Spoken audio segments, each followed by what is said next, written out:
बघा बघा, सातारा जिल्हा प्रशासन खडबडून जागं झालंय. खरं तर सातारा तालुक्यातील जगमीन येथील विद्यार्थ्यांची भयावह परिस्थिती आणि शाळेत जाण्यासाठी असलेला मार्ग सातारा जिल्हा नव्हे तर महाराष्ट्रातील जनतेला दाखवून दिला. हे चित्र दाखवल्यानंतर सातारा पंचायत समितीचे BDO या सतीश बुद्धे यांनी खुलासा करत पत्रक काढले. या पत्रकामध्ये बुद्धे यांनी सरळ स्पष्ट भाषेत लिहिलंय की हे व्हिडिओ बनवून टाकण्यात आले. हो, आम्ही हे व्हिडिओ बनवले, परंतु शाळा सुटल्यानंतर बनवले. आम्हाला त्या ठिकाणी पोहोचण्यास विलंब झाला.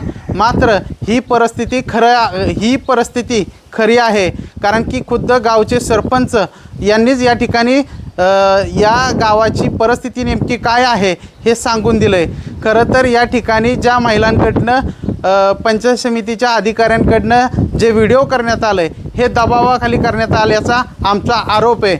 यामुळं बुद्धे यांनी आपल्या झालेल्या चुका झाकण्यासाठी पत्रकबाजी जी केली आहे ती चुकीची आहे. यामुळं बुद्धे साहेब, तुम्ही जो सातारा पंचायत समितीत हजर झाल्यानंतर बोर्ड लागलेला की मी माझ्या पगारावर खुश आहे, तुम्ही नेमकं किती तुमच्या पगारावर खुश आहे हे जनतेला येत्या काळात आम्ही दाखवून देऊ. आज आम्ही तुमच्या गावात बातमीच्या अनुषंगानं आलो होतो.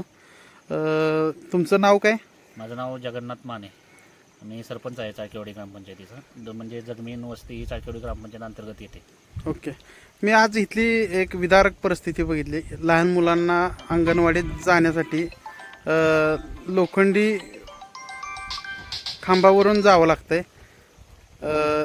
खरं तर ही खूप दुर्दैवी गोष्ट आहे, कारण की एवढ्या लहान मुलांना लोखंडी पोलवरून जावं लागतंय. का ही वेळ आली? निश्चितपणे आता काय स्थानिक प्रशासनाकडे आम्ही वारंवार या गोष्टीचा पाठपुरावा केला. आम्हाला अद्याप यश आलेलं नाही. स्वतः आमदार साहेबांनी शिवेंद्र बाबांनी स्वतः या गोष्टीवरती 8 ते 10 वेळा म्हणजे अधिकाऱ्यांना निर्देश दिले की बाबा जाऊन स्वतः पाणी करून या आणि हा पूल बसला पाहिजे.